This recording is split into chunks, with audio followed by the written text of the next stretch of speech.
नमस्कार जनता न्यूजमध्ये आपले सहर्ष स्वागत आहे. चॅनलला सबस्क्राईब करा, लाईक करा, शेअर करा. वैजापूर सवंगाव येथे विठ्ठल गोपीनाथ थापे यांच्या प्रथम वर्ष श्रद्धानिमित्त ह.भ.प. श्री साहेबराव महाराज जाधव यांचे श्रीमद भागवत कथेचे आयोजन. आजचा दुसरा दिवस. महाराजांची केलेली बातचीत. जनता न्यूज प्रतिनिधी सरोदे गाव आळंदी देवाची. तर ही भागवत कथेबद्दल थोडं थोडक्यात मनोगत सांग.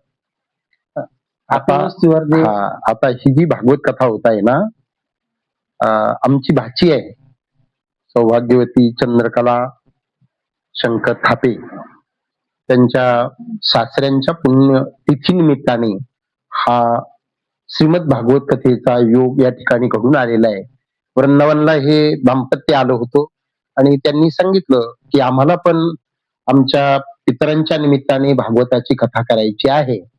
आनंदाची गोष्ट आहे, चांगलं आहे. भागवत कथा जीवनामध्ये होणं गरजेचं आहे. भागवत कथा श्रवण केल्यानंतर अनंता जन्मातले पाप त्या ठिकाणी नाहीसे होऊन त्या ठिकाणी भगवंताची प्राप्ती होते. हा महत्वाचा भाग आहे.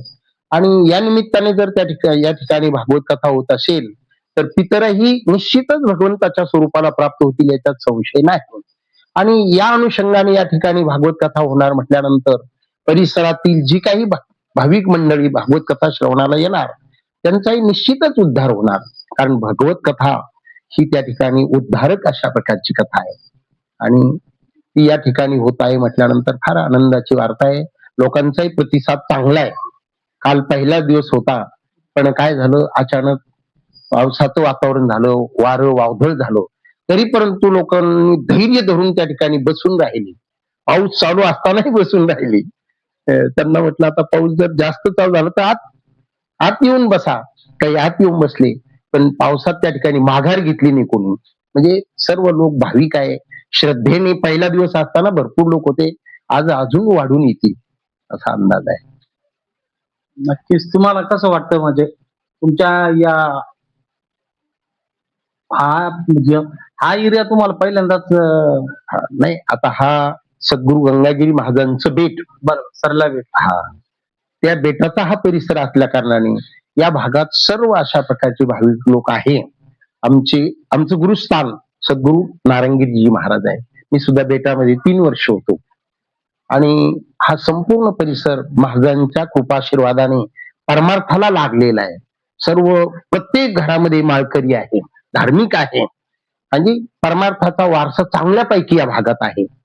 त्याच्यामुळे काही प्रश्नच नाही. हा, या भागवत कथेसाठी मग गायक लागतातच. त्यांचं तर गायकामध्ये श्री हरिभक्तपरायण आकाश महाराज सुरडकर हे शिंत वाजवण्यासाठी आहे, सुंदरपैकी गाणारे आहे. त्याचप्रमाणे श्री हरिभक्तपरायण महाजन महाराज आहे, ते बी चांगल्यापैकी गायक आहे. आणि पखवाद वाजवण्यासाठी श्री हरिभक्तपरायण सागर महाराज टिपरी, तेही सुंदरपैकी अशा प्रकारचा पखवाद वाजवतात. सर्व मंडळींचा चांगल्यापैकी प्रतिसाद मिळतो आणि त्यामुळे चांगल्यापैकी भागवत कथा होत आहे. भक्तगणांना जास्तीत जास्त उपस्थितीत राहण्याची महाराजांनी विनंती केलेली आहे. कार्यक्रमाचा लाभ घ्यावा. आजचा हा कार्यक्रमाचा दुसरा दिवस आहे.